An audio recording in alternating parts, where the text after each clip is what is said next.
علیکم. السلام علیکم. جی کون کہاں سے بات کر رہے ہیں؟ جی ہم کسی نبی کے ذریعے سے مجھے یہ بتا دیں کہ ہم اللہ تعالیٰ سے کس طرح مغفرت حاصل کر سکتے ہیں. یہ میرا سوال ڈاکٹر پروفیسر صاحب سے. ٹھیک ہے جی، آپ کے سوال کا جواب آپ کو دے دیتے ہیں. ایک اور کالر میرے ساتھ ہیں. جی ہیلو السلام علیکم. السلام علیکم. وعلیکم السلام. جی کون کہاں سے بات کر رہے ہیں؟ اصغر بات کر رہا ہوں میں حاصل کوٹ سے. جی کیا پوچھنا چاہتے ہیں آپ؟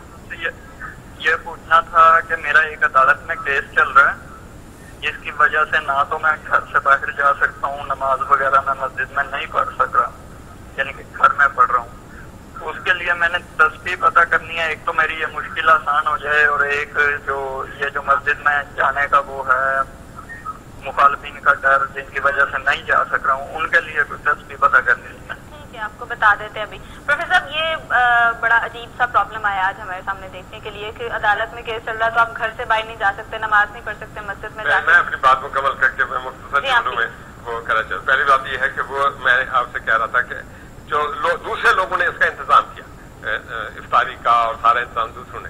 حضرت صلی اللہ علیہ وسلم نے فرمایا کہ ثواب میں آج وہ لوگ سبقت لے گئے ہیں جنہوں نے روزہ نہیں رکھا تھا. تو اس لیے کہ وہ روزہ دار تو کام نہیں کر سکتے، اس لیے یہ خدمت خلق کرنا یہ بھی اس کا حصہ ہے.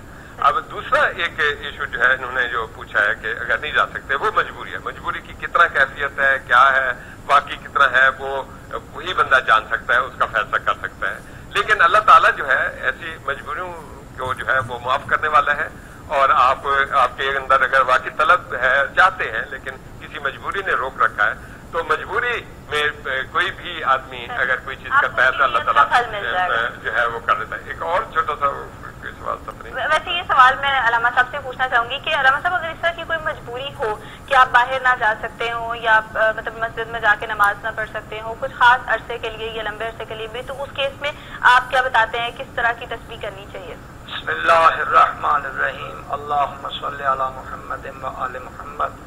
اس کی سب سے عظیم تسبیح جو قرآن مقدس میں انسان کی پریشانی، تکلیف، صعوبت اور مصیبت اور تنگ دستی اور یہ چیزیں ہیں وہ ہے آیت الکرسی.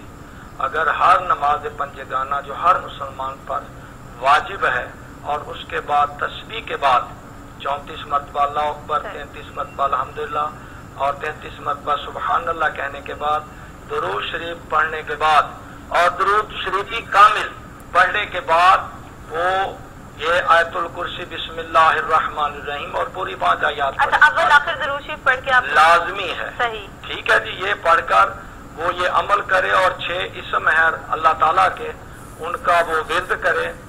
یا فتح ہو، یا فاتح ہو، یا حفیظ ہو، یا جبار ہو، یا متکبر ہو، یا روف ہو.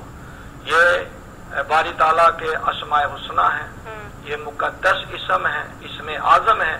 اگر وہ ان کا ورد کرے تو اس کی ساری پریشانیاں دور ہو جائیں گے اور وہ حق پر سمجھتا ہے اور یقیناً فیصلہ بھی اسی کے حق. انشاءاللہ. جی آپ کے سوال کا جواب آپ کو مل چکا ہوگا جو اس میں اس نے آپ کو بتائیں. آپ اس کا ورد کریں اور اول آخر درود شریف پڑھ کے اور اس میں آپ آیت الکرسی پڑھیں درمیان میں، تو انشاءاللہ آپ کا مسئلہ جو ہے وہ حل ہو جائے گا. ایک اور کالر ہمارے ساتھ ہے. جی ہیلو السلام علیکم.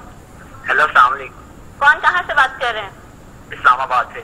میرا سوال یہ ہے رشید ترابی صاحب سے کہ استغفار کا ورد کرنے سے کون کون سی مشکلات حل ہو سکتی ہیں؟ جی اپنا سوال رپیٹ کیجیے گا.